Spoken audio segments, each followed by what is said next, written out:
யாரை சொல்றான்னு தெரியல, அவரை சொல்றாரே என்னமோ. களத்துல யாரும் இல்லை, அவர் தான் இல்லை. திடீர்னு களத்துக்கு வர்றாரு, திடீர்னு களத்துக்கு வரல. நாங்க வந்து எல்லாரும் ஒருவேளை எங்களை சொல்லலைங்க அவரு. ஏன்னா நாங்க வந்து இத்தனை கட்சியில இத்தனை மாவட்டங்கள்ல ஆட்சியில் இருக்கோம். உலகத்துல உள்ள மக்கள்லாம் பாரத பிரதமர் தான் எங்க பிரதமரா வரணும்னு சொல்லி கொண்டிருக்கிறாங்க. தமிழ்நாட்டில் 18% வாக்குகளை வாங்கி இருக்கிறோம். நாங்க தேர்தலில் நின்று கொண்டு இருக்கிறோம். அப்புறம் களத்துல இல்லாததுன்னு அவர் தான் சொல்றாரோ என்னமோ. இன்னொன்று, மஞ்சள் நகரம் என்று நான் இதை அதெல்லாம் சொன்னேன், விளையாட்டா சொன்னேன். இன்று கண்டுபிடிச்சிட்டாரு, அது கருப்பு பெரியார் மஞ்சள் நகரம்னு. அந்த மஞ்சளுக்கு தனி வாரியம் போர்டு அமைச்சிருக்கிறாங்க பாரதிய ஜனதா கட்சி. இது என்னைக்காவது நீங்க யூபி அரசாங்கத்தில் நீங்க நினைச்சு பார்த்தீங்களா? இன்னைக்கு மஞ்சள் நகரத்தில் உள்ள மஞ்சள் விவசாயிகள் அத்தனை பேரும் ஒருவர் விடாமல் பாஜகவிற்கு ஓட்டு போட வேண்டும். ஏன்னா அங்க தெலுங்கானாவில் உள்ள ஒரு எம்பி கேட்டாருன்றதுக்காக மஞ்சள் போர்டு வாரியம் அமைக்கப்பட்டிருக்கிறது. எந்த ஆட்சி செய்தாங்கங்க?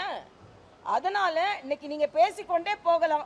அந்த மஞ்சள் மாநகரத்தில் நின்று கொண்டு யாரையும் எங்களை விமர்சனம் செய்ய முடியாது. 10 வயசுல நடிச்சுக்கிட்டு இருக்கும் போதே உங்களுக்கு தமிழக மக்கள் மீது அவ்வளவு இணைப்பு இருந்ததுன்னா, நாங்க 25-50 வருஷமா அரசியல் இருக்கவங்களுக்கு எவ்வளவு இணைப்பு இருக்கும்? திரைப்படத்துல இணைப்பு இருந்தா நீங்க டிக்கெட் வாங்கிட்டு இணைப்பை ஏற்படுத்துனீங்க. நாங்க டிக்கெட் வாங்கிட்டு டிக்கெட் வாங்கி நின்னுதான் உங்களை இணைப்பு ஏற்றுனீங்க. ஜெயிக்க வைக்கிறீங்களோ தோக்க வைக்கிறீங்களோ இல்ல.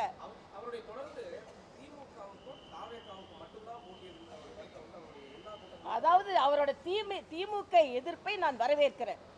நிச்சயமா திமுக எதிர்க்கப்பட வேண்டிய கட்சி. ஆனா திமுகவிற்கும் தாவேகாவிற்கும் எதை வைத்து சொல்கிறார்னு சொல்றேன்.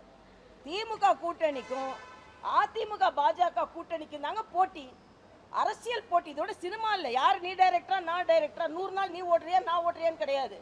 ஆக 10 வயசுல இருந்து சினிமாவில் நடிக்கிற உங்களுக்கே இணைப்பு இருக்கும் பொழுது, தொடர்ந்து அரசியல் களத்தில் இருக்கிறவங்களுக்கு எவ்வளவு இணைப்பு இருக்கும், மக்களோட இணைப்பு இருக்கும்.